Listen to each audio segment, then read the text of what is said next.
A terrible storm raged across the sea. Lightning tore through the dark sky, and sailors shouted in fear. Their ship was being thrown by giant waves as if the ocean itself was alive. But this was no ordinary storm.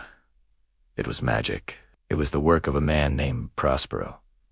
This wasn't just a squall. It was a carefully crafted tempest, a symphony of wind and water conducted for a single, hidden purpose. Each wave that crashed against the hull, each crack of thunder that echoed across the water, was a note in his powerful, vengeful music. The sailors, tossed about on the deck, believed they were at the mercy of nature's fury, but they were merely puppets in a play that had begun long before they set sail. Their fate was not in the hands of the sea, but in the hands of the magician watching from afar. Far away, on a lonely island, Prospero stood at the top of a cliff. His long robe moved with the wind, and his eyes glowed with power. Beside him floated a spirit light as air named Ariel.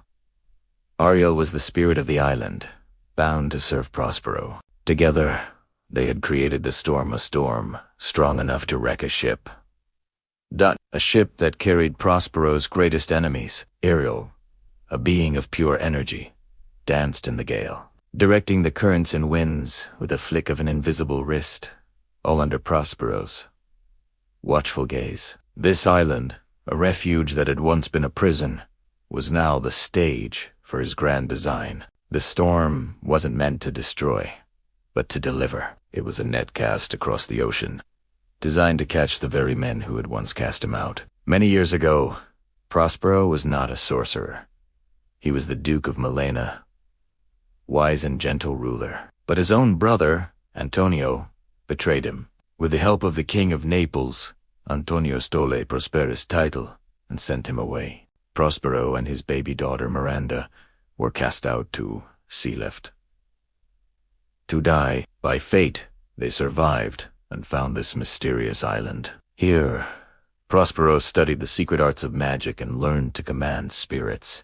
While his brother enjoyed the riches and power of Milan, Prospero delved into ancient books, his grief and anger fueling a thirst for knowledge that transformed him. He turned his exile into an apprenticeship, mastering the elements and binding the island's supernatural inhabitants to his will, all while raising his daughter in complete isolation from the world that had wronged them. Now, years later, Miranda had grown into a kind and curious young woman. She had never seen another human being, only her father and the spirits of the island. When she saw the shipwreck from afar, her heart filled with fear and wonder. "Father," she cried, "if you have raised this storm, please have pity on the poor souls aboard." Prospero smiled softly. "Fear not, my daughter. No one has died. All goes according to plan." For Miranda, the storm was a terrifying spectacle, a tragedy unfolding on the horizon. Her empathy, untouched by the cynicism of the outside world, was pure. She couldn't imagine a reason for such destruction. But her father saw not a tragedy, but an opportunity. His calm response was meant to soothe her, but it held a deeper, more calculated truth. Miranda did not yet understand. But Prospero knew exactly who was on that ship: his treacherous brother Antonio, the King of Naples, and the young Prince Ferdinand. The storm was only the beginning. For 12 long years, Prospero had waited for this moment.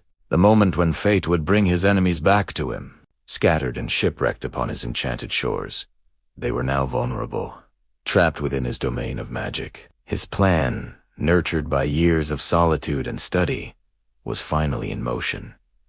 This was not just about revenge. It was about justice, control, and reclaiming a life that was stolen. Thank you for joining us on this journey into Shakespeare's magical world. If you were captivated by the story of Prospero, make sure to hit that like button and subscribe so you don't miss part 2, where the survivors wash ashore and the true magic begins. We'll see you next time.